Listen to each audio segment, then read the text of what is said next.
A very good friend of mine, who is also my pro bono therapist, even though he's certified and has refused to actually practice. Anyways, my friend Dafe told me, or should I say, encouraged me to start documenting my healing journey because um, I have experienced all type of narcissistic abuse you can think of, from every type of narcissist that you think exists, from the covert to the overt to the empathetic narcissist to the self-aware covert overt. I have been through every single one of them, and he advised me that I should talk about my story, and I don't know who it might help or who might need to or want to hear this and might be able to also help them figure out who they are dealing with. Because a lot of people do not know, especially Nigerians, that out of every 10 people, there are at least 3 to 5 narcissists in that group. I know it's crazy, but here's the thing, I must put this disclaimer out there. Not everyone with narcissistic tendencies is a narcissist. So there are some people that do have narcissistic traits, but they do not suffer from a narcissistic disorder. They just, have those traits like gaslighting, manipulation, you know, here and there kind of traits, but not the entirety. Now, this video is not to tell you exactly how to find every type of narcissist. That will come in the later episodes, but I'm taking time out on this my YouTube page to talk more about first my experience so that you understand my journey and how I got here basically. Because a lot of people who have been watching me since say 2016, 17, up until 2020 when I had my disappearing act and I went to rehab, um they've been left with questions. I know people always, when they see me, when they run into me after a long time, they're like, what happened? Oh my god, in 2020 you just disappeared and you're there. Crazy thing is, I've written about this, experience of mine. Yes, not in detail, but just paraphrasing. I've done like an interview about it, but I've not really ever gotten into the details of what I really endured. How you know this person could take a hold of me and almost ruin my life. So, and the reason I want to share this now is because I'm beginning to realize that a lot of people that I either know in passing or personally are being affected by people that are narcissists, and they do not know what they're up against. So they're losing their minds because they're not sure. Gaslighting will really fuck with your head. And if you don't understand how to maneuver a narcissist, ooh, you might even lose your life. I have lost a friend to narcissistic abuse, but I won't get into that in this episode. So, since this is the first one, my introductory, it's going to be a limited. What's it called? That deluxe? No, not deluxe. Oh my god, I haven't done this in a while. I can't remember the words, but it's not. It's going to be literally a limited series. That's what I was trying to look for. Gasp. A limited series where I'll be talking about narcissistic abuse, its effects, different types, things you need to look out for, how to start your healing journey if you've been abused by a narcissist, and also probably answer, frequently asked questions about narcissists in your life. Now, I must let you know that narcissists are not just lovers or friends. It can be family members. It could be your mom, your dad, your brother, your sister, your cousin. It could be a coworker. It could be your boss. Narcissists are everywhere. And so a lot of people face this abuse. Some only temporary, like a 9 to 5. If it's your boss, you know that after work you're gone, you're not living with this person. But a lot of people live with narcissists because most of them are loved ones and they do not know what to do, how to cope, or how to get away from the whole madness. So that's basically what this is for. And I do hope I can help someone out there, with my own life experiences, my stories, and hope you can liberate yourself and also start finding yourself again. Because if you are being abused by a narcissist, that means you've lost yourself already. So the healing journey starts when you start to remember who you are and you find yourself again. But I won't bore you all those details now. Now I want to give you the tea about how I ended up in rehab in 2020 because of narcissistic abuse. So don't go anywhere. It's just getting sweet. All right. So the year was 2017 when I met this person. She was introduced to me through another friend. Now, I'm not really someone that makes friends. It's not my thing. Because I know what it takes for you to be in my life as a friend. I have really high standards when it comes to friendships, in the sense whereby the number one thing is you must always be honest. I don't care how painful the honesty is. I do not care, if it will make me sad, cry, or mad. Just be honest. Because it's worse when I find out that you lied. And a lot of people cannot keep to this because everybody's like, what's a little white lie? Bitch, please, no lies. None whatsoever. Not even, oh, I'm on my way. I don't want, no. Let me know the situation. I woke up late. I'm running late. I'm sorry. Enough. Even if I'm pissed, I'll get over it. But lying to me? Ooh, you are only allowed to lie to me once.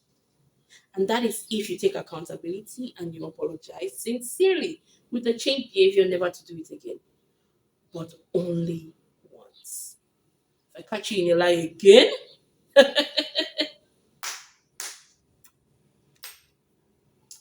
now back to my story. So I met her in 2017 and um I met her for business. I went to see someone else, a colleague, and the person was like, "Oh, this person like, I also do PR. This person would like some PR for her clothing business, and yada yada." And I saw the person. I'm like, "Oh, you made your outfit. You look amazing." She used to make this very beautiful, ready-made looking, streetwear that is really cool. And I'm like, "That's my shit. I love streetwear. Like this that I'm wearing is from my own, clothing company. I love shit like that you can wear every day and stuff." So I was impressed by her work and I wanted to, give her PR advice and also help her with some PR. And then, she couldn't afford my fees, but I always find a way to work things out for people that actually they're struggling. And we had basically like a business agreement. And that's what I thought it was going to be. And that's it. That's all. Now, keep in mind that this period of my life, I was already getting depressed for several reasons. And I was surrounded by some of the most toxic people ever. But I didn't mind because, as I said, I was depressed. So I wasn't really paying attention to them. And I also knew that I knew how to get away from them when I needed to because they were not really under my skin that much. But you see, this lady, she started slow. And a lot of people think love bombing is just in relationships. No, no, no. Friendships too. Narcissists will love bomb you, either if you're friends or it's a relationship. They would come at you with all the affection. And the truth is, a narcissist only mirrors you, meaning they just copy who you are to become what you need so that they can be in your life. And in your mind, you're thinking, oh my God, I found my perfect soulmate, my perfect best friend, my perfect lover. But no, honey. No, no, no. It's all a gimmick. It's all a game. That's the whole idea about love bombing, feeding you that persona that they cannot maintain for a long time. And they do a lot of breadcrumbing, a lot of future faking. There's some terms here that I'm using you might have to Google or research. But yes, they do crazy shit just to make sure that they get their hooks in you. She was trying everything. And me, one thing about me is love bombing doesn't get me. Either friendship or relationship, anything you think you got while you're love bombing me, it's not because you were love bombing me, it's because I let you have it. I know everything you're doing because I do not believe in anything rushed. If you're rushing at me with something, I'm moving back, either friendship or otherwise. So I was always trying to avoid her. I was really trying to move back. She was always wanting to hang out. I could already see that. I mean, yes, I liked her as a person, but I wasn't trying to get to know her, or have her in my life regularly. But she was always wanting to hang out and whatnot. But until a particular day, I felt ill. Now, I'm the kind of person that when I fall ill, because I'm not always around people a lot and I don't like being around people, I would rather just stay in and take care of myself. Even though I am dying inside and I want someone to take care of me. But I would just, act like it's so fine, I'm good. That's how she entered me. She came to visit me when I wasn't feeling fine. Moved, like literally stayed with me till I got better, took care of me, nursed me to health. And for some reason, it got me because I remembered vividly, as I said, I had toxic people around me. And these toxic people never helped out in any way. Even when I was having my first, you know, mental breakdown, they were looking at me like, "What?" So to me, having someone just show me that level of affection while down, that got me. That was it. That sealed it. That was the end. We became fast friends, you know. But there was no, us hanging out as often because she lived, on the other side of town, and we were only seeing like once until at this time I was living with my younger sister. But my younger sister they moved out, and I was in a two-bedroom. And my younger sister was like, "Oh, instead of staying alone, why don't you get a roommate?" And somehow suggested her. And she's my younger sister. I'm thinking, okay, maybe it's just roommates. Hmm, that was the beginning of the because the minute she moved in, oh, I enjoyed it for like what? I don't know, a couple of months, maybe like almost 6 months. It was all fun and games. We'd go out, we'd dress up, we'd have fun. We started doing joint podcasts. We literally became two peas in a pod. At some point, we even started dressing alike. It was 2 years of something I cannot describe. But keep in mind that when the doors were closed, the amount of abuse I was getting. But because she had already given me all this love at the beginning, and I already believed that she really cared about me. And she was the first to throw the bestie thing at me. I'm just like, I couldn't reconcile the two people, the evil witch that would treat me like shit, and the person that would then come and cuddle me and take care of me and make me feel so seen and make me feel so loved and understood. And, she'll open up to me, and, of course, every narcissist is a victim. Everything bad that can happen in this world has happened to them. And they sit in that story. They will rehash it as many times as possible, milk it to the point where you guys are like, come on, man, let it go. So she gave me this, sad story of how her mother threw her out of the house. Her mom doesn't love her, calls her a witch. Granted, she probably has a narcissistic mother because most women that are narcissists, have narcissistic mothers, really. So, it was kind of making sense afterwards, but not then, I really felt, I'm an empath. So I really felt for her. And narcissists love empaths. Oh my God. Once you're an empath and they can see that light, you see, that's the thing. The light of an empath both attracts and triggers a narcissist. So in the beginning, it attracts them and they become everything you want. And then you hear their sub story, and because you're an empath, you can feel their emotion. You want to be there because that's how they get you. They want to use that to hold you so that you feel some kind of enamored to them. In some cases, you even trauma bond with them because you can relate to certain stories and you feel like you've both gone through the same thing and you're like, oh, I totally get it. I can help you. Honey, don't try to help a narcissist. Please. Don't do it. Don't do it. I did it. I landed in rehab. Don't do it. Mm. Anyway, so I went through every kind of abuse you can think of. And I'm going to try to remember as many as I can because this was 2 years of a lot. It started with her always trying to be like me, then getting upset when people compare us or how we act or whatever, or say stuff like she's trying to be like me when it's obvious you're trying. And it never made her feel any type of way. I would always come to her defense. I would always shut people down. I became her flying monkey. That's another term you like to check out. I was defending her against anyone that was coming at her. You dare not. Now, here's the thing about me. When I call you my friend, it means I'm ride or die. So if you're worthy enough to be called my friend, anybody comes at you, I am like facing them with a blowtorch. That's how I am. Ask any of my friends, or even those that have had the pleasure to be my friends before they fucked up. They know I write. So with her, it was extra because I felt like I was protecting her. I felt like she was so hurt that if I wasn't there for her, people would take advantage of her. And that's another thing about narcissists. They make you feel like they're helpless, like they need you, like they don't even know how to do basic things like operate a smartphone. It's a lie, honey. It's all a manipulative tactic. They need you to need them to need you. You get that? They need you to need them to need you. So don't think that, oh, this person really needs me. They're helpless. If I don't do it,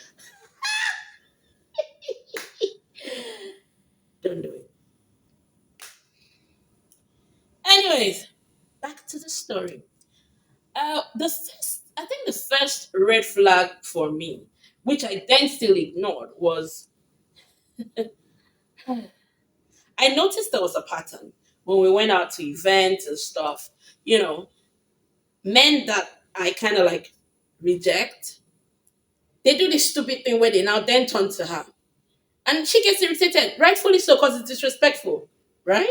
So this particular day, I was talking to a mutual friend, and she was there. We were at the lounge, we were chilling, and I was literally like ranting to them that I don't understand why men do that. Like it's very, very disrespectful how they'll come at me first and then move to her. Like what? That what are they trying to say? I was literally defending this bitch. But she went off on me and she was like, am I trying to say that they're coming for the leftovers? That I'm better than her? Da, da, da. I'm like, I didn't, we didn't, huh? I was so lost because that was the first time. And she had this full on outburst in public. And, and I'm not the kind of outburst in public kind of person. I like when we have conversations. If you're upset about something, talk to me. Don't throw a freaking tantrum. Let's have a conversation like fucking adults.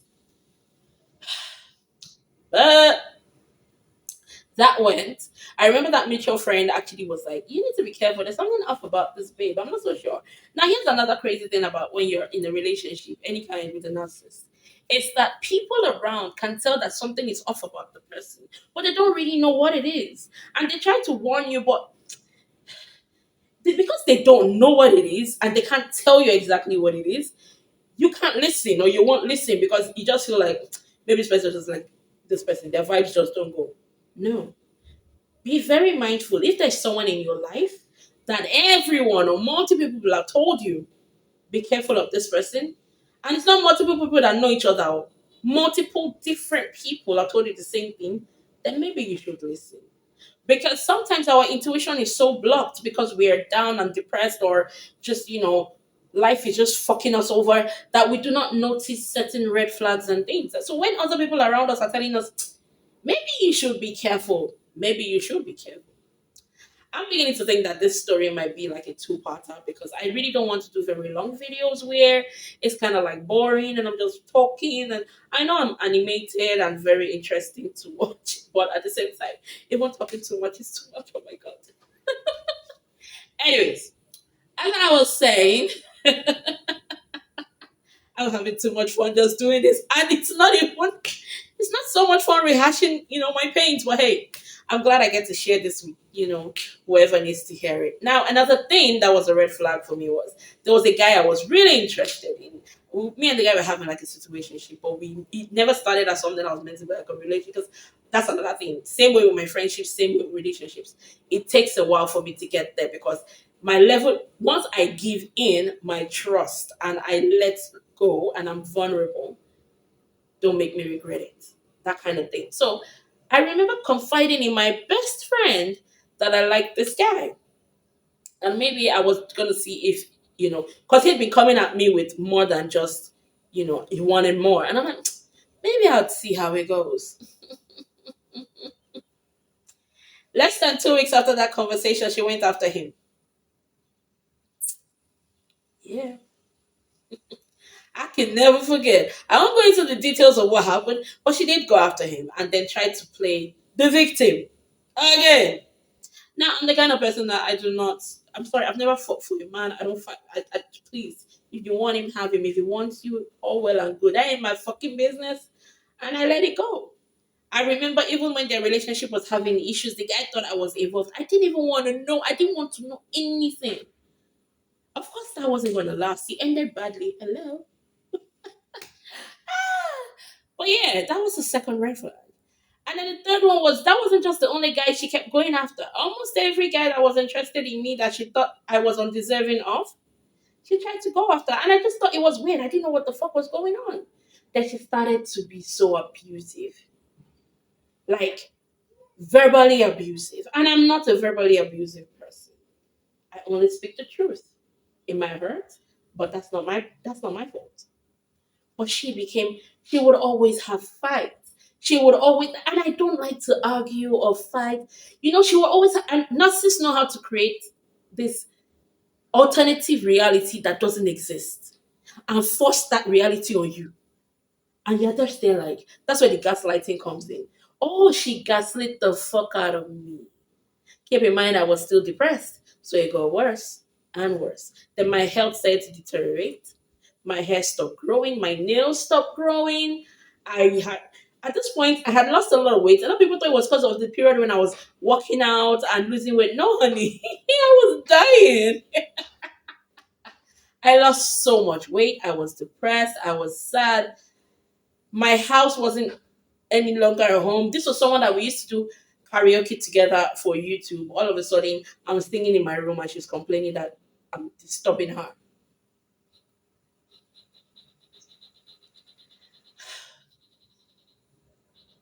Anyways, January 13, actually, no, January 12th, 2020. At this point, I'm kind of done. It was a week after we had like the biggest blow up fight ever where she was shouting my business all over the compound. And I even had to tell her, do you need a megaphone? I don't think the neighbor in the fourth flat heard you. I think everyone needs to get the gist on the same level since you're telling my business. I'm really someone you can't intimidate or try to bully. I think that's what one of the reasons why narcissists hate me. I've never been one you can bully. I do not care.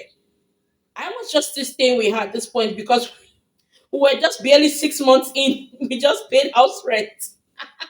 Where was I going to move to? We were just literally at this point next door neighbors in the same house. But on this particular day, I was already at the point of, I was very suicidal. And I didn't even realize I was writing my suicide note to my mom when I sent it to her. Now, keep in mind that at this point of my life, thanks to this narcissistic friend, I had already, because I had already trusted her so much, I had cut off every family member. I sent multiple family members stinkers. I sent ex friends stinkers, and I wasn't explaining really what I was saying, but I was just so angry and I was saying so much, yet saying nothing at all. So I left a lot of people confused. Everybody, I was pushing everyone away, everyone. And at the end, it was just me. And she could really abuse and manipulate and try to make me feel so bad. But on the 12th of January, after I sent my mom the suicide note, I even did a video that I posted to Twitter, now X, but I took it down that same day. That video had me crying. That's why when I hear people say people that carry a phone and they record themselves when they're crying. Yes, I know some people are quite stupid and they do that shit, but some, it's just out of like, you need someone, it's like a cry of help. And that's what saved me because that video and the message is what made my mom jump into action. And then they got me help and took me to rehab. Far away from that evil, evil bitch. And that is how I started my healing journey. Now, in the next part of this vlog, I will be telling you guys about my rehab journey, about how I found out I was being abused by a narcissist, and also how I started to understand that I needed to heal, plus the health implications that happened, you know, due to the narcissistic abuse, one of which was very crazy, which is anxiety that I suffered for 2 years. In the next episode of me talking about this, I don't even know what to call this right now, but I'm sure that you'll see it in the title. So, anyways, I do hope that so far you've been able to, catch one or two things out of what I said that could probably help you if you're dealing with a narcissist. And when I do come back the next time, I'll update you guys on more. So